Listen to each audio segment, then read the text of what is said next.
kalau mau berani gila, saya mau bilang Rocky Gerung boleh juga kita dorong sebagai perwakilan masyarakat ya, untuk dia kompetitif.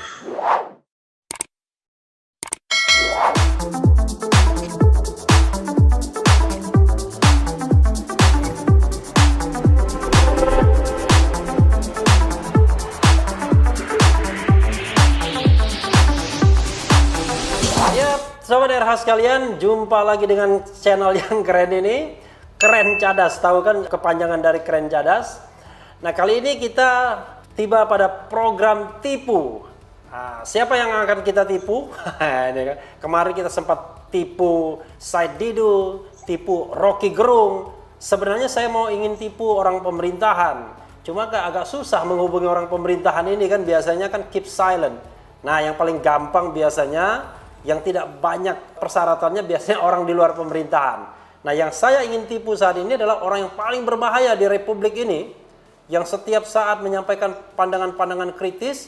Tidak itu saja, juga menjadi advokat, mengadvokasi kasus-kasus hukum dan HAM yang kira-kira berbahaya. Siapa dia?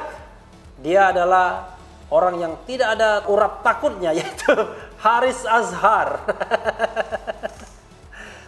Apa kabar? Takutnya. Ah? Bung Haris? Ada. Oh, ada takutnya. Memang pernah diancam Pak Haris Azhar? Takut saya sama ibu saya. Oh iya, takut sama ibu. Apalagi zaman menjelang bulan puasa ini ya, kita harus sungkem sama ibu ya. Program tipu ini adalah, ini program unik di channel Refli Harun ya. Saya akan mengajukan 3 pertanyaan. Dan 3 pertanyaan tersebut harus dijawab secara elaboratif. Tidak boleh yes or no atau ya dan tidak. Kalau yes or no berhenti program kita. Kan? Dan saya tidak akan melakukan pengejaran terhadap jawaban-jawaban yang sudah dilontarkan. Tapi yang paling penting adalah menjawab sejujur-jujurnya, seluruh-seluruhnya gaya Haris Azhar. Ya kan, kira-kira gitu. Siap ya? Bisa. Coba dulu. Oke, Anda kan sebentar lagi ulang tahun tuh bulan Juli ya. Tanggal 10 Juli tahun 75 kan? Iya, masih 2 bulan lagi. Masih 2 bulan lagi. Saya pikir ini sudah bulan Juli, belum ya? Gara-gara COVID-19 ini kita lupa tanggal jadinya, ya kan? Mas ini pengen buru-buru ganti presiden nih kan? Oh. Itu kan soal yang lain, soal yang ingin saya tanyakan juga nantinya. Tapi ini pertanyaan pertama. Bung Haris dikenal orang yang sangat kritis terhadap pemerintahan Presiden Jokowi terutama ya, karena era saat ini. Kalau disuruh jawab mana kelemahan penegakan hukum dan HAM era pemerintahan Jokowi, pasti Anda akan dengan mudah menjawabnya. Semudah membalikkan telapak tangan mungkin ya. Pertanyaan saya terbalik justru. Menurut Anda, mana hal yang baik dari pemerintahan Jokowi ini yang merupakan prestasi pemerintahan Jokowi dalam hal penegakan hukum dan atau hak asasi manusia? Silakan jawab, Bung. Nah, sebelum saya jawab, saya baru beli buku juga judulnya nih. Joyful Human Rights, ya oke. Jadi di buku ini sebetulnya ngomongin HAM itu nggak harus yang ngeri, pelanggaran HAM, kesalahan nggak. Tapi ada banyak hal-hal yang positif juga dalam hak asasi manusia. Balik ke pertanyaan Om Refli tadi, soal yang positif dari Jokowi, sebetulnya dia diuntungkan. Dia menjadi presiden di negara yang kita punya konstitusi, satu. Yang kedua, dalam konstitusi itu dia harusnya kan jadi pijakan, guidance soal hak asasi manusia. Jadi secara kenegaraan, given dia dapat konstitusi yang baik, sudah berubah ya? Tapi sudah berubah, sudah lebih jelas buat dia untuk melihat hak asasi manusia. Yang kedua, dia positif ketika dia di periode pertama ketika pemilihan membuat nawacita. Yang saya pikir dalam nawacita itu banyak janji-janjinya. Dia bisa membuat janji untuk memperbaiki atau mencari penyelesaian terhadap kasus-kasus pelanggaran HAM. Dan di mana dia belum jadi presiden. Lalu dia bisa berpidato, meskipun saya yakin itu dibikinin pidatonya ketika dari hak asasi manusia pada tahun 2014, 2015, Ya.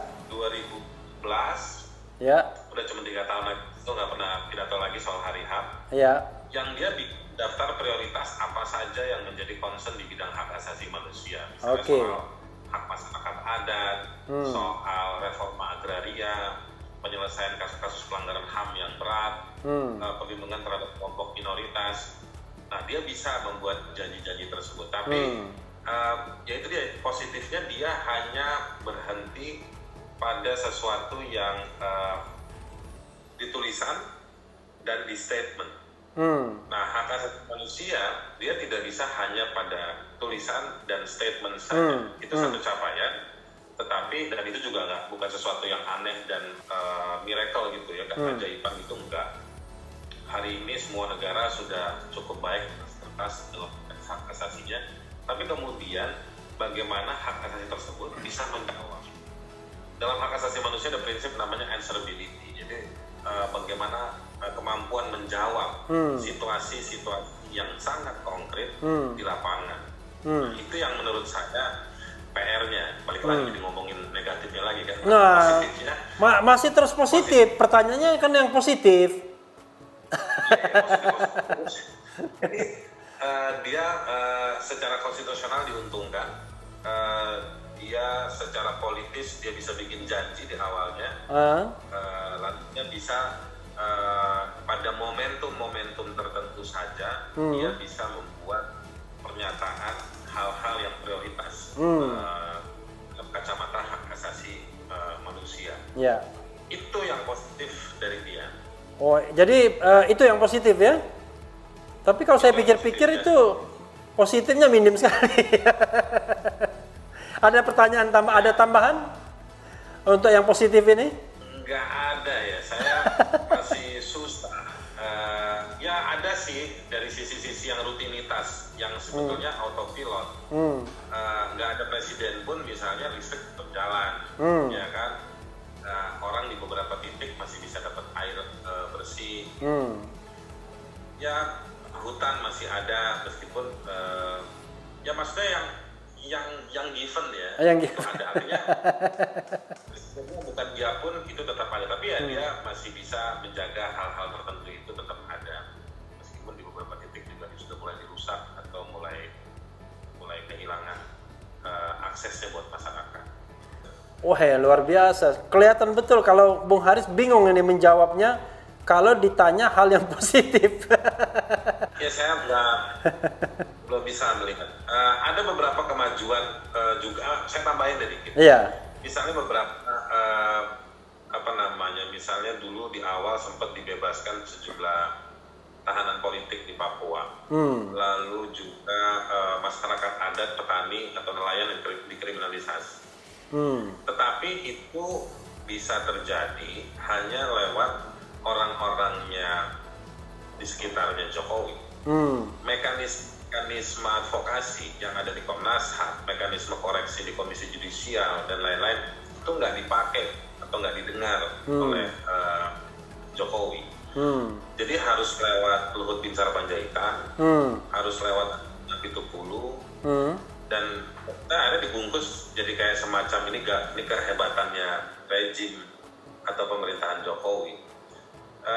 Menurut saya itu kurang elegan dari sisi ukuran fair trial, ukuran justice, ukuran hak asasi manusia. Menurut saya susah. Tapi ya ada beberapa. Tapi juga akhirnya setelah dibebaskan, saya tahanan politik di Papua itu ya nggak juntrung juga. Dibebaskan setelah bertahun-tahun di penjara, sudah dicerai, nggak punya keluarga, bingung, akhirnya kapasitas sosial dan ekonominya tidak terpenuhi, jadi ya akhirnya jadi bahan diskusi juga.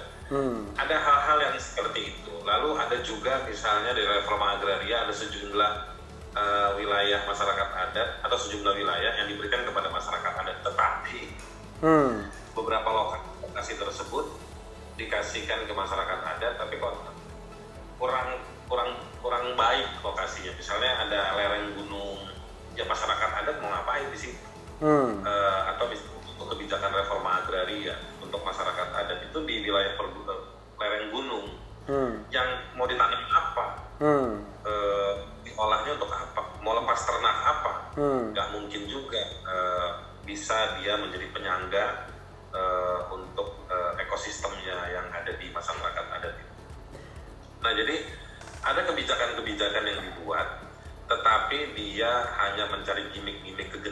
untuk menunjukkan bahwa nih saya lakukan nih reforma agraria, ya kan? Saya berikan tanah untuk rakyat, saya bebaskan tahanan politik, tetapi tidak bisa memperbaiki kehancuran atau kerusakan atau kesalahan yang sudah ada. Jadi kayak semacam bagi kue, yang ini gue kasih ke investor, yang ini gue kasih ke lu ya. Papua kasih militer, ditambahin polisi, tentara, tapi yang dua ini dibebaskan. Tetapi sana tetap bisnis ekstraktif, polisi militer tetap tinggi di sana rutinitasnya. Jadi kayak cuma main gimmick-gimmick aja. Wah, luar biasa. Ada gimmick. Jadi kelebihannya di gimmick. Ditambah dengan buzzer yang cukup sangat well established. Oh, well established ya. Lebih established dari aktivis. Established daripada aktivis. Aktivis, kalau kritik saya ke sejumlah aktivis, kita ini masih gaya 20 tahun lalu, yang reformasi tahun 98 dan bawaannya. Karena para buzzer selain dapat dukungan politik, dapat dukungan uang, mesin, alat, jadi mereka luar biasa bohongin kita. Pertanyaan kedua ya, Bung Haris. Sudah tahu bahwa situasi penegakan hukum HAM seperti itu. Tadi kan Bung mengatakan, ini Bung yang mengatakan bahwa ya ada kemajuan tapi cuma gimmick saja kemajuannya. Tadi dikatakan bahwa berbekal konstitusi, it's okay ya, karena dia beruntung saja berbekal konstitusi karena bukan yang mengubah juga. Lalu kemudian sempat berpidato 2014, 2015, 2016 di hari HAM tanggal 10 Desember kan. Tapi setelah itu tidak pernah ngomong lagi, kayak seperti decline jadinya ya. Nah, karena decline itulah pemerintah tiba-tiba berpikir, wah kalau begitu saya membutuhkan seorang Haris Azhar untuk memperkuat tim hukum dan HAM saya ini. Untuk itu Bung Haris Azhar silakan pilih jabatan apapun. Apalagi kan teman-teman Bung Haris Azhar yang rootnya YLBHI kan banyak bertebaran di istana kan saat ini. Akarnya di Diponegoro lalu kemudian bertebaran. Ada di kementerian ini, ada di KSP ya kan, ada yang di staf khusus dan lain sebagainya. Tapi kayaknya saya membutuhkan Haris Azhar nih sekarang. Kira-kira Bung bersedia nggak Bung? Enggak. Hah? Loh, kenapa enggak? Maksud saya begini, ini bukan soal dapat jabatan, tapi saya punya imajinasi juga, saya punya harapan, saya punya daftar seperti apa negara itu harus menjalankan tanggung jawabnya. Ada syarat-syarat di situ atau ada prasyarat di sana yang kita harus periksa. Iya. Nah, yang harus diperiksa adalah apakah ini bukan soal itu, dia makanya tadi kalau saya atau orang seperti saya dibawa masuk ke pemerintah, tapi pemerintahan kondisinya kayak begini, menurut saya hanya jadi alat gimmicknya presiden. Gimmicknya rejim penguasa hari ini. Saya nggak ngomong loh, yang lainnya gimmick-gimmick semua. Saya ngomong. Oh iya.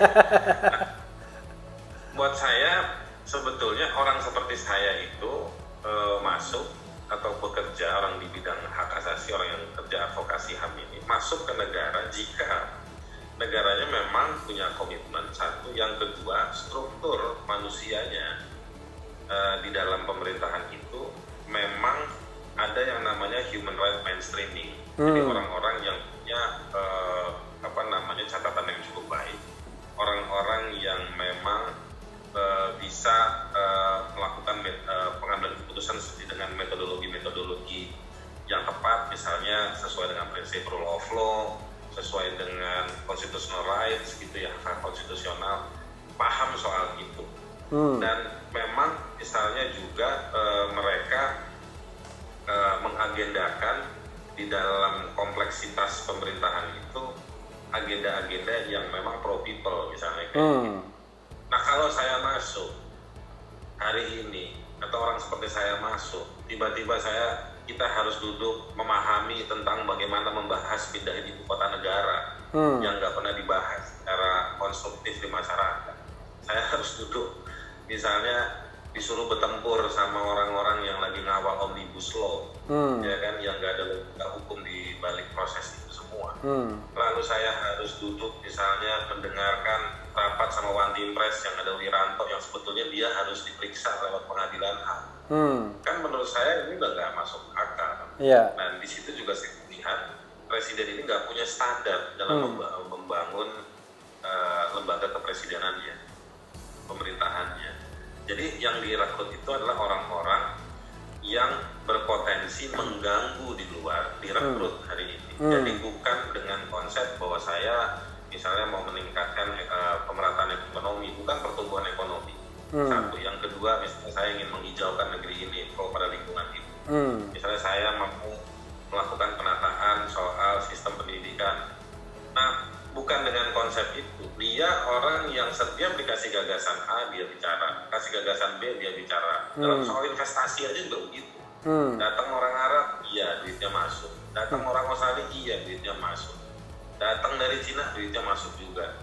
Jadi dia nggak punya paradigma bisnis. Kira-kira ini porosnya itu nggak. Kan yang penting duit kan? Buat saya, iya duit. Kan tapi juga bingung money changer kita. Duit real ditukar sama yuan kan juga bingung. Nah, jadi buat saya pemerintahan hari ini nggak punya konsep tentang apa yang ingin apa yang dilihat secara visi, apa yang ingin dikejar, dan apa yang dari ingin dikejar itu apa yang harus diturunkan. Nah, jadi saya cuma melihat bahwa setiap orang yang berpotensi untuk lebih ngetop dari Jokowi presiden, setiap orang yang dianggap bisa membahayakan itu digarap istilahnya, belum dikelola, diacarain, dikasih posisi. Semua orang, makanya muncul sampai jabatan-jabatan yang ajaib, wamen berlebihan, staf khusus milenial.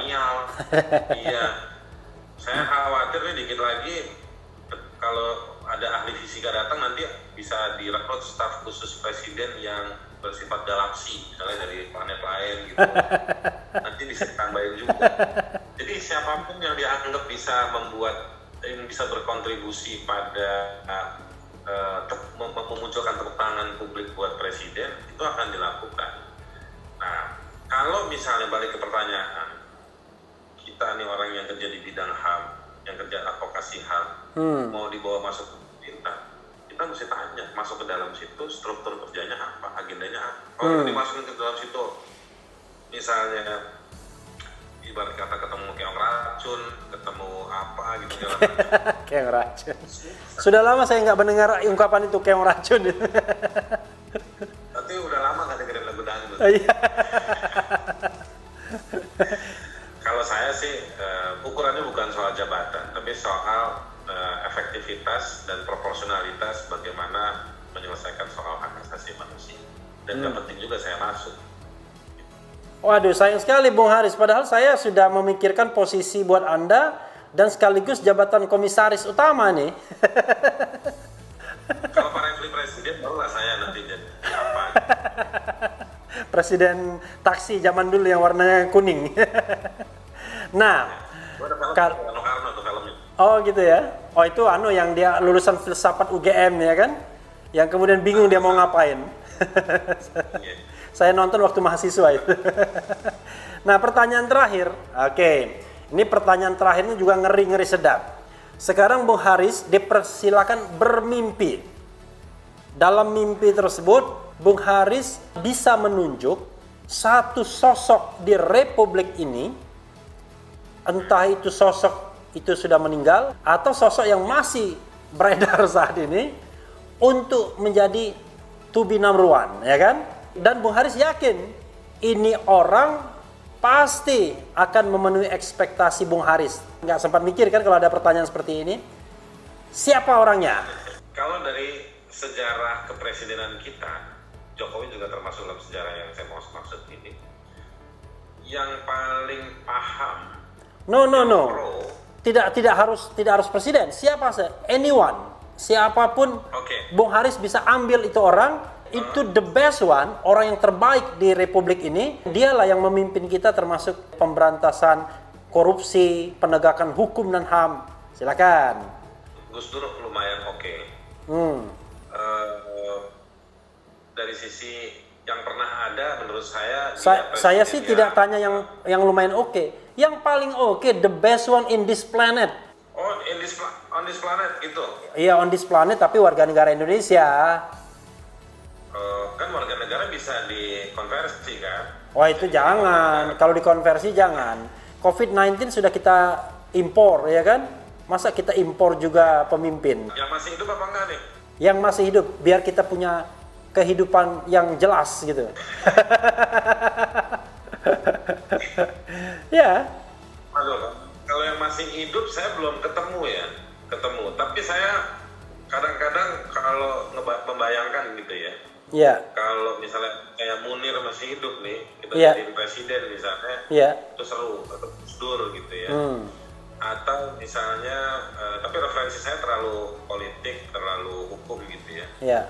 Dari sisi hukum, politik, menurut saya Gus Dur, atau misalnya saya suka kadang-kadang ngebayangin, wah kalau Munir masih hidup terus jadi presiden, seru nih penegakan hukum lebih rame gitu kan.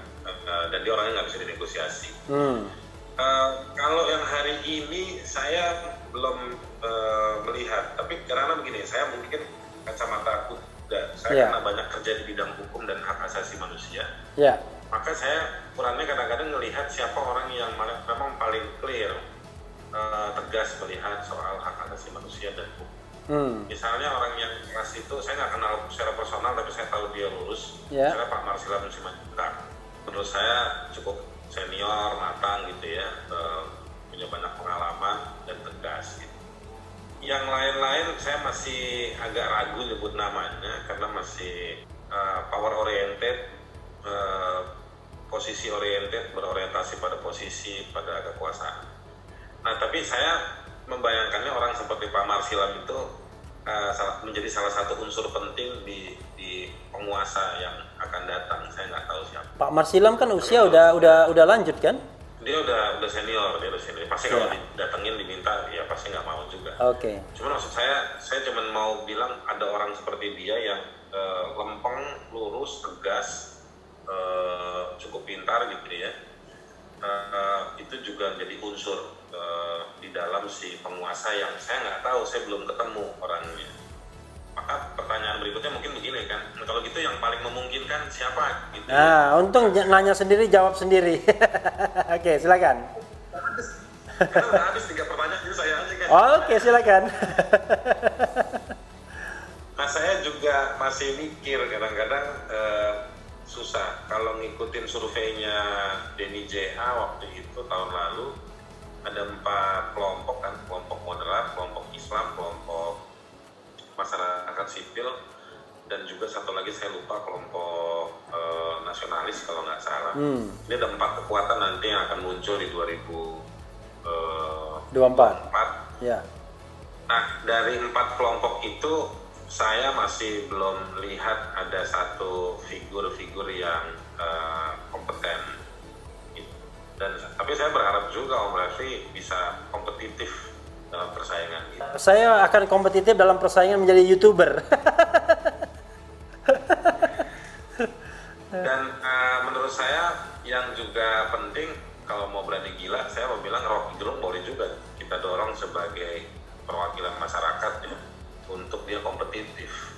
Dia teruji, punya pengalaman, dia bertarung, dia bukan sekedar baca buku dan kasih kuliah dan pidato, tapi saya tahu dia juga masuk ke beberapa kantong-kantong perdebatan, diskusi yang tidak banyak dilihat orang. Dia melihat sejumlah zaman dalam soal pertarungan politik. Cuman memang dia kan memang khasnya adalah kritikus ya, karena memang dia critical thinker. Nah, tapi menurut saya nggak mustahil orang seperti itu. Di beberapa negara orang-orang yang ada di jalanan itu bisa juga, tapi memang orang-orang itu kayak Lula di Brazil, siapa nih, Václav Havel. Ya, terus siapa nih presiden yang bekas dari buruh juga di Lech Walesa. Saya pikir orang-orang kayak begitu bisa jadi presiden, dan memang lifetime-nya nggak lama. Kayak Gus Dur kan lifetime-nya nggak lama di kekuasaan, tapi membawa kontribusi yang cukup signifikan dalam untuk perubahan di negara tersebut. Saya coba sebut nama tadi, tapi menurut saya itu sebagai referensi, sebagai syarat, dan juga misalnya sebagai anjuran. misalnya kayak Rocky. Jadi nanti judul tipu ini adalah Haris Azhar dukung Rocky jadi presiden di 2024. Boleh juga ya? Bisa booming. Bisa begitu. Terima kasih Bung Haris atas tipunya 3 pertanyaan. Mudah-mudahan tipuan ini membuat orang kemudian terbengong-bengong karena Haris Azhar akan mencalonkan Rocky Gerung sebagai calon presiden 2024. Salam. Oke, makasih. Oke, yuk salam. Ya, sahabat RH sekalian, itu tadi Haris Azhar ditipu Refli Harun. Tetap di channel ini, karena di channel ini Anda akan ditipu, dirayu, dibaperin, bahkan diuber di jalur khusus.